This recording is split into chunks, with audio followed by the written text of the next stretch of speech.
all of you are most welcome to my YouTube channel, that is a village teacher, and here I am S.K. Tripathi, your village teacher, giving you a few drops of knowledge from the ocean of English language. आइए मैं हिंदी में बोल के आपको समझाता हूँ, क्योंकि मैंने अंग्रेजी में अपना परिचय दिया हुआ है। मैं समझा रहा हूँ कि आज मुझे क्या पढ़ाना है। तो उसके पहले वीडियो में मैं शुड मस्ट और आर टू का प्रयोग पढ़ा चुका हूँ। उसमें मैंने शुड और मस्ट आर टू के साथ में हैव भी जोड़ा हुआ था। अब ये वीडियो जो मॉडल्स कहलाते हैं, शुड मस्ट आर टू वो भी मॉडल्स हैं, और ये कैन कुड में माइट ये भी मॉडल वर्ब्स हैं। तो इनको मुझे समझाना है। यद्यपि मैं जानता हूँ कि ये चारों कैन कुड में माइट ये चारों एक इस वीडियो में पूरे नहीं हो सकते हैं, इसलिए मैं माइट के लिए मुझे दूसरे वीडियो में जाना पड़ेगा। अभी जो मैं कैन कुड का प्रयोग आपको समझा रहा हूँ उसको आप ध्यान देके पढ़िए। तो आइए समझते हैं। हमने हेडिंग डाली है use of can could may might explained by a village teacher S.K. Tripathi. तो can could may might heading पढ़ी, लेकिन केवल कैन कुड का ही यहाँ पे अध्ययन अभी हो पाएगा, क्योंकि बोर्ड अभी इतना ज्यादा बड़ा नहीं है और इतने में ही वीडियो की क्षमता भी करीब लगभग 20 मिनट 18 मिनट पहुंच जाएगी। तो can could may might, can और में माने सकना ही होता है। कैन और में माने सकना। कैन का पास्ट फॉर्म कुड है, में का पास्ट फॉर्म माइट है। उनके प्रयोग बताने हैं। हो सकता है कुछ लोग ये इस विषय में विशेष जानकारी रखते हो, कुछ के लिए नया हो, लेकिन हो सकता है कुछ न कुछ सभी के लिए इसमें नया मिल जाए। तो आपको पूरा वीडियो शुरू से आखिरी तक देखना है और समझना है। अगर आपने इस चैनल को अभी तक नहीं सब्सक्राइब किया ए विलेज टीचर को, तो सब्सक्राइब कर लीजिएगा। मेरे हिसाब से उपयोगी चैनल सिद्ध होगा अगर आप वीडियोस देखेंगे और वीडियोस को शेयर और लाइक वगैरह ये करते रहिएगा। कैन कुड में माइट चलता हूँ बता रहे हैं कि कैन ये क्षमता या सामर्थ्य में प्रयोग किया जाता है। किसी व्यक्ति को कोई काम करने की क्षमता है वहाँ कैन चल जाता है, ये छोटी सी बात है। अब में संभावना में चल जाता है, जैसे आज बारिश हो सकती है, इस संभावना है, कोई क्षमता नहीं है। इस साल वो पास हो सकता है, पास होने की संभावना है, कोई भी कारण हो सकती है कि वो फेल हो जाए। तो ये संभावना में और माइट प्राय चलते हैं। कैन कुड ये क्षमता सामर्थ्य योग्यता वगैरह में चलते हैं। तो कैन कुड के बारे में समझते हैं, मैं माइट के बारे में अगले वीडियो में समझिए। कैन उसका प्रेजेंट फॉर्म है, कुड उसका पास्ट फॉर्म है। उन दोनों को देखना है। तो पहले हमने लिख दिया कैपेसिटी क्षमता, एबिलिटी योग्यता या सामर्थ्य क्षमता में कैन और कुड का प्रयोग करते हैं। व्यक्ति की कोई काम करने की क्षमता है, उसकी योग्यता है, उसका सामर्थ्य है, वो उसको करने में वो समर्थ है, सक्षम है। तो फिर कैन कुड कैसे प्रयोग करेंगे आइए देखते हैं। पहले वाक्य को हमने लिखा हुआ है कि मोहन इस पेड़ पर चढ़ सकता है। ये प्रेजेंट में उसकी क्षमता योग्यता है पेड़ पर चढ़ने की, इसलिए वह कैन लगाएंगे। Mohan can climb this tree. खास बात वहाँ है कि पर की अंग्रेजी वहाँ कुछ हमने नहीं लिखी हुई है, क्लाइंब ऑन दिस ट्री या और कुछ और ऐसा कुछ नहीं लिखा है।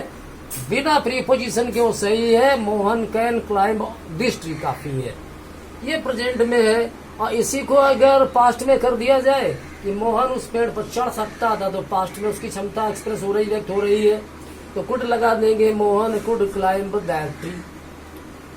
अब अगले वाक्य में चलिए, मैं इस प्रश्न को हल कर सकता हूँ, ये मेरी योग्यता है, योग्यता हल करने की, मेरी क्षमता हल करने की, मेरा सामर्थ्य है। तो I can solve this question, मैं इस प्रश्न को हल कर सकता हूँ। प्रेजेंट में ये वाक्य लिखा हुआ है, इसलिए कैन लगाया हुआ है। अब ऐसे ही वाक्य को लगभग मैंने पास्ट में कर दिया है कि मैं उस प्रश्न को 2 मिनट के अंदर हल कर सकता था। तो 2 मिनट के अंदर थोड़ा बढ़ा दिया, सेंटेंस को लंबा किया है। पास्ट में एबिलिटी है ये प्रश्न को हल करने की, तो कुड लगा दिया। I could solve that question with in 2 minutes.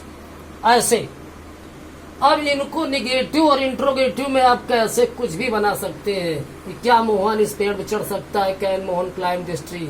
Mohan इस पेड़ पे नहीं चढ़ सकता है, मोहन कैन नॉट, कभी नहीं, कैन नेवर, कुछ भी बनाते रहिए।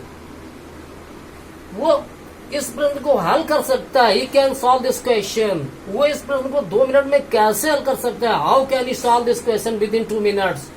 उनके कितने भी वाक्य बन सकते हैं, केवल जानना है कि क्षमता या योग्यता में कैन या कुछ चलता है। अगर वर्तमान काल का बोध हो रहा है तो कैन लगा दीजिएगा, अगर वही बात भूतकाल में जा रही तो कुड लगा दीजिए और आप वाक्य बनाते रहिए। आइए आगे बढ़ते हैं। कुड का प्रयोग फिर कहाँ होता है, तो कुड इन पोलाइट रिक्वेस्ट हमने लिखा हुआ है। एक विनम्रतापूर्ण निवेदन में कुड का प्रयोग कर लेते हैं, तो वो कुड का भी कर लेते हैं, उड का भी कर लेते हैं। हमने यहाँ लिखा हुआ है कि कुड उड बराबर का एक ही काम है, लेकिन कुड वाला चैप्टर चल रहा है तो हमने वाक्य बता दिए कि कुड इन पोलाइट रिक्वेस्ट, विनम्रतापूर्ण निवेदन में कुड का प्रयोग। जैसे कृपया क्या यह काम आप मेरे लिए कर सकते हैं, तो हमने कुड का प्रयोग कर दिया, could you please do it for me. Could you please do it, कृपया क्या इसे आप कर सकते हैं ये काम फॉर मी, मेरे लिए। अथवा could you please do it for me, दोनों वो सही है। तो दूसरा वाक्य देखिएगा, कृपया क्या आप हमें अपनी किताब 2 दिन के लिए मांगे दे सकते हैं, उधार दे सकते हैं। उधार क्या है, केवल रुपया ही उधार नहीं दिया जाता, कोई भी चीज जो दे करके वापस फिर ली जाए वो उधार ही दी गई थी, चाहे वो रुपए हो, कपड़े हो, जूते हो या किताब है जो मांगे दी गई वापस अभी करनी है उसको, तो वो बारो अंग्रेजी प्रयोग करते हैं। मैंने हिंदी में भी उसमें जो है मांगे लिख दिया है। कृपया क्या आप हमें अपनी किताब 2 दिन के लिए मांगे दे सकते हैं या उधार दे सकते हैं। अंग्रेजी क्या बनाई है, could you please land me your book. Land माने उधार देना, बरो माने उधार लेना, ऐसे। तो could you please land me your book for 2 days, कृपया 2 दिन के लिए क्या आप अपनी हमें किताब उधार दे सकते हैं, मांगे दे सकते हैं। अथवा वुड से बना लेंगे, would you please land me your book for me 2 days, ऐसे कर लेंगे। वो दोनों सही है। कुड को यहाँ पे एक विनम्रतापूर्ण निवेदन में जो प्रयोग करते हैं वो मैंने एग्जाम्पल दिए हुए हैं। आइए आगे बढ़ते हैं। ये कैन का प्रयोग परमिशन यानी अनुमति, ऑर्डर आदेश, प्रोविजन निषेध या मनाही, ऑफर प्रस्ताव वगैरह में भी कर सकते हैं। जहाँ अनुमति का भाव प्रकट हो, जहाँ आदेश का भाव प्रकट हो, जहाँ निषेध किया गया हो, मना किया गया हो और किसी बात का प्रस्ताव किया गया हो, वहाँ कैन का प्रयोग कर सकते हैं। जैसे बोला गया अब तुम जा सकते हो, तो इसको चाहे तुम ऑर्डर मान लो या इसको परमिशन मान लो, यू कैन गो नाउ। वैसे तो ऐसा देखने को मिलता है कि अनुमति देने में और अनुमति लेने में वो कैन में आ सकते हैं। जैसे अब तुम जा सकते हो, you can go now, you may go now, ऐसा चल जाता है। तुम मेरी पुस्तक ले सकते हो, you can take my book, या you may take my book, वो दोनों लगभग चल जाते हैं। तो ऑर्डर भी है, परमिशन भी है, कैन का प्रयोग करते हैं। अब ये मनाही है, चाहे इसको तुम आदेश मान लो कि तुम मेरे कमरे में प्रवेश नहीं कर सकते, ये मनाही है, निषेध है, प्रोविजन है। या इसको आदेश हमने दिया कि नहीं प्रवेश कर सकते, मना किया है, you can not inter my room.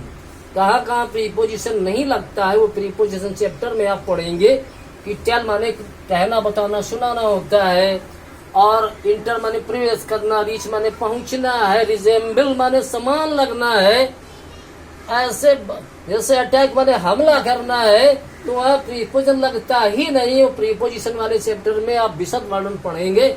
अभी तो कैन और कुड का प्रयोग आप समझ रहे हैं। तो तुम मेरे कमरे में प्रवेश नहीं कर सकते, you can not inter my room. क्या मैं आपकी मदद कर सकता हूँ, ये प्रस्ताव है। क्या मैं आपके लिए एक गिलास पानी ला सकता हूँ, प्रस्ताव है। Can I bring a glass of water for you, तो कैन आई हेल्प यू, क्या मैं आपकी मदद कर सकता हूँ। तो कैन ये परमिशन, अनुमति, ऑर्डर आदेश, और प्रोविजन कुछ मना करने में, निषेध में, और ऑफर प्रस्ताव करने में इनका प्रयोग करते हैं।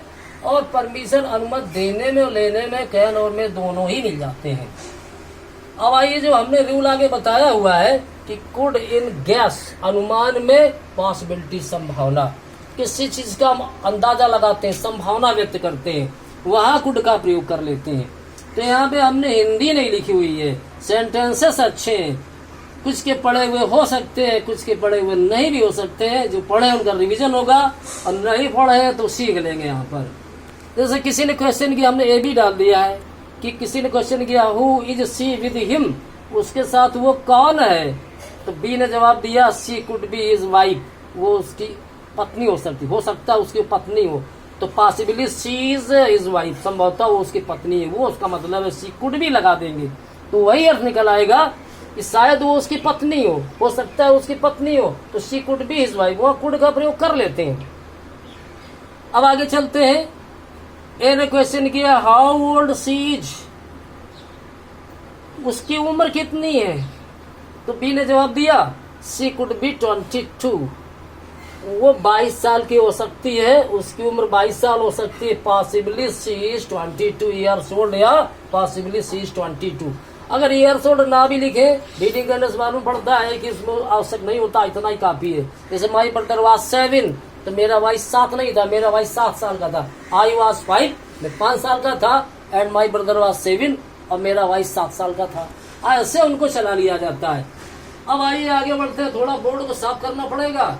और मैं पहले से इसलिए लिख देता हूँ ताकि लिखने में टाइम बर्बाद ना हो, और वीडियो को देखने वाले ज्यादा से ज्यादा व्यूअर्स को ज्यादा से ज्यादा नॉलेज वहाँ मिल जाए।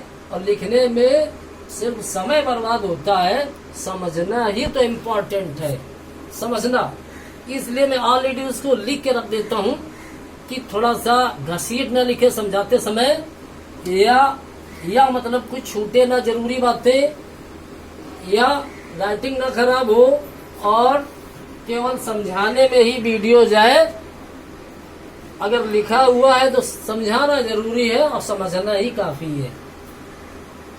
देखिए मैं यह लिख रहा हूं कैन इन फ्यूचर,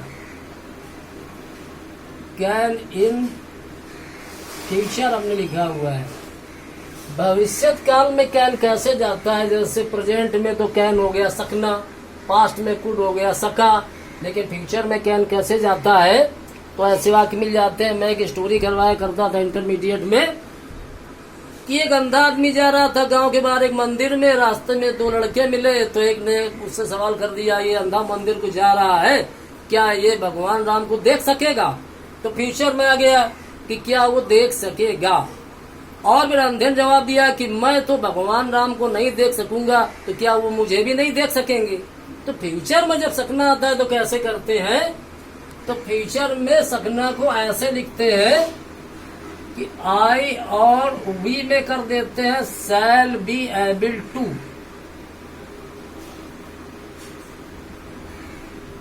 और बाकी में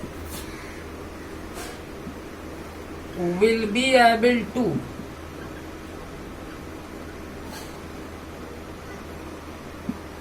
ये तो सेल विल का प्रयोग आप फ्यूचर के टेंस में बड़ा करते हैं, shall be, will be, shall है, बिल है, बिल लगते का, तो आई बी में सेल चलाते हैं, बाकी सब में विल चलाते हैं। तो वही सेल बी एबल समर्थ होंगे टू, ऐसा करने में समर्थ होंगे, यानी ऐसा कर सकेंगे। विल बी एबल टू, ऐसा करने में समर्थ होंगे, यानी कि कर सकेंगे, ऐसे उनका निकाल लेते हैं। जैसे हमने एक बात लिखा कि भविष्य में मैं आपकी मदद नहीं कर सकूंगा, ये बात लिख दिया। भविष्य में मैं आपकी मदद नहीं कर सकूंगा, तो शैल बी एबल टू बना दीजिएगा उसको, आई शैल नॉट बी एबल, मैं समर्थ नहीं होऊंगा, टू हेल्प यू, आपकी मदद करने में, इन फ्यूचर, भविष्य में। भविष्य में मैं आपकी मदद करने में समर्थ नहीं हो सकूंगा, ये समर्थ नहीं होऊंगा, अर्थात भविष्य में मैं आपकी मदद नहीं कर सकूंगा। क्या भगवान राम भी मुझे नहीं देख सकेंगे? मैंने वही वाक्य स्टोरी वाला यहाँ मैं लिख रहा हूं, क्या भगवान राम भी मुझे नहीं देख सकेंगे? इंट्रोगेटिव है, will Lord Ram Rama, will Lord Ram not be able to see me, will Lord Ram not be able to see me, क्या भगवान राम भी मुझे नहीं देख सकेंगे? तो समझाना सिर्फ इतना है, छोटी सी बात, कि प्रेजेंट में तो सकना की अंग्रेजी क्या लिख लेते हैं, पास्ट में उसको कुड कर लेते हैं, अगर फ्यूचर में लिखना हो तो क्या करते हैं। तो मैंने 2 वाक्य देके आपको बताए हुए। आइए कुड पर एक नियम और मैं बता रहा हूं।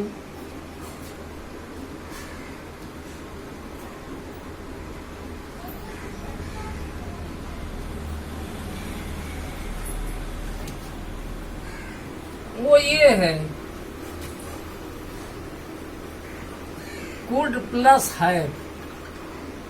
कुड में हैव जुड़ जाता है। देखिए हैव तो बहुत जगह जुड़ता है। अभी जो मैंने इसके पहले वीडियो बनाया हुआ है आर्ट टू शुड और मस्ट पर, उन सब में मैंने हैव जोड़ के बताया हुआ है। Should have, must have, ought to have लगा सकते हैं। और ये भी होता है could have, may have, might have, ये सब होता है। इसका विवरण आपको मिलेगा मेरे वीडियोस में। अभी मैंने पिछले दिन वीडियो देखे तो वो कुड हैव, वुड हैव और क्या नाम शुड हैव में ये बता दिया। ये एक वीडियो में देखने मिला कि पश्चाताप बाद में होता, अगर वो काम नहीं पूरा हुआ तो पश्चाताप व्यक्त होता। जैसे उसे वहां जाना चाहिए तो नहीं गया तो पश्चाताप।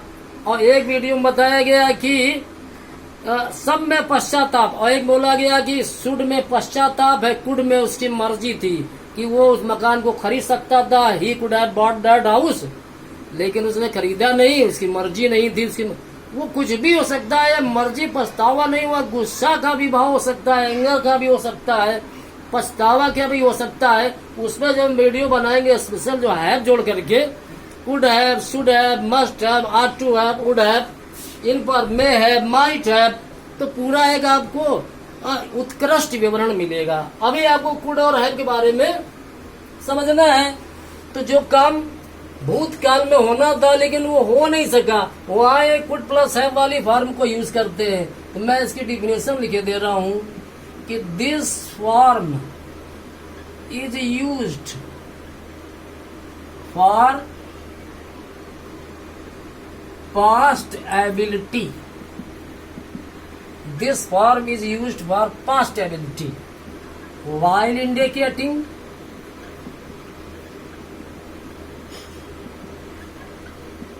that the work could not take place। Take place माने घटित होना, होना, कि काम वो हो नहीं सका, काम वो हो नहीं पाया, वहां पे कुड और हैव का यूज कर देते हैं। आइए इनके एग्जाम्पल्स, मैं अभी अंग्रेजी में ही लिख रहा हूं और हिंदी में आपको बोल रहा हूँ। वैसे मैं ट्रांसलेशन मेथड से अंग्रेजी पढ़ाता हूँ, कुछ भी है, लेकिन कहीं कहीं पर जैसे अब जल्दी में थोड़ा सा हिंदी लिखेंगे तो मैं हिंदी बोलूंगा। जैसे ये बात पहला मैंने लिखा, I could have revealed that secret. I could have revealed that secret। मैं उस रहस्य को खोल सकता था, मैं उस भेद को खोल सकता था। रिवील माने प्रकट करना, खोलना। तो मैं उस भेद को खोल सकता था, लेकिन मैंने उसे खोला नहीं, क्योंकि मैं इतना गंदा आदमी नहीं हूँ, या मुझे ये बात पसंद नहीं आ रही थी। अगर खोल देता तो ये होता। तो पास्ट में जो एबिलिटी थी किसी की सामर्थ्य करने की, उसने वो किया नहीं, वहां कुड में हैव लगाते हैं। तो एक वाक्य देखिए। दूसरा देखिए, you could have borrowed money from your friend। You could have borrowed money from your friend। आप अपने मित्र से पैसा उधार ले सकते थे, फिर लिया क्यों नहीं? ले लेना चाहिए था, काम आपका पूरा हो जाता। तो पास्ट में जो उसकी एबिलिटी थी किसी कर्ता की काम करने की, लेकिन वो काम पूरा नहीं हुआ, तो मैं लिखा है कि this form is used for past ability. ये वर्ब की जो फॉर्म कुड प्लस हैव वाली, ये भूतकाल में उसकी क्षमता योग्यता को प्रकट करने के लिए की जाती, लेकिन ये भी संकेत होता है काम वो पूरा नहीं हुआ। That the work was not completed, that the work could not take place, वो काम हुआ नहीं। ऐसे जैसे तीसरा इसमें एग्जाम्पल देखिए, the police could have arrested him. Police उसको गिरफ्तार कर सकती थी, the police could have arrested him, लेकिन गिरफ्तार नहीं किया। क्यों? हो सकता है किसी अधिकारी का या मंत्री का वहां दबाव हो गया हो, लेकिन कर सकती थी। तो मेन चीज बस ये है कि भूतकाल में वो काम करने की क्षमता थी, लेकिन काम वो पूरा हुआ नहीं। वहाँ कुड और हैव ये फॉर्म चल जाता है, वहाँ पश्चाताप या मर्जी या ये ऐसी भावनाएं, कोई स्थिर भावना एग्जैक्ट उसका जवाब नहीं है। इस पे जब हम वीडियो बनाएंगे आपको ये सारे लगभग मॉडल बन जाता है। Could have, may have, might have, should have, would have, must have, ought to have, उन पे मैं स्पेशल आपको जानकारी दूंगा। जो इस वीडियो में मैंने बताया हुआ है उसका आप रिवीजन करके, इसको रिपीट करके वीडियो को देखिए और अपने नॉलेज को बढ़ाइए। मे और माइट के बारे में मैं अगले वीडियो में बताऊंगा, क्योंकि इसमें भी लंबा विवरण है और बार बार ऐसा ये भौंकने से, लिखने से, वो जल्दबाजी में कोई अच्छी पढ़ाई नहीं होती है। तो इसको फिलहाल देखिएगा, और जो पिछले वीडियोस जो मैंने बनाए हुए हैं विभिन्न टॉपिक्स पर, वो टॉपिक आप देखिए और उनका मूल्यांकन करिए वीडियोस का कि उनमें क्या मैटर हमने दिया है। चाहे हमने कविता पढ़ाने में या कवि या लेखक के जीवनी बताने में, या फिर हमने टेंसों पर बनाए हुए हैं, या उसके बाद इंपरेटिव या एक्सक्लेमेटरी ऑप्टेटिव सेंटेंसेस बनाए हैं, या कुछ शब्दों के यूज जैसे हैं अबाउट टू या व्हाइल या गो ऑन, कीप ऑन, जो भी मैंने वीडियो बनाए हुए हैं उनको आप देखिए। अब क्रम से काम आगे बढ़ रहा है और कमेंट वगैरह लिख दिया करिए वीडियोस में, लाइक कर दीजिए, शेयर कर दीजिएगा वीडियोस को, ताकि ये चैनल ये बढ़े और इसके हमारे वीडियोस के अन्य वीडियो से तुलना भी करें कि कितना समझ में आ रहा है। अगर एक बार देखने में कम समझ में आता है तो वीडियो को रिपीट करके देखिए, तो फिर जानकारी सरल स्पष्ट हो जाएगी। अगले वीडियो में आपसे फिर मिलेंगे। धन्यवाद।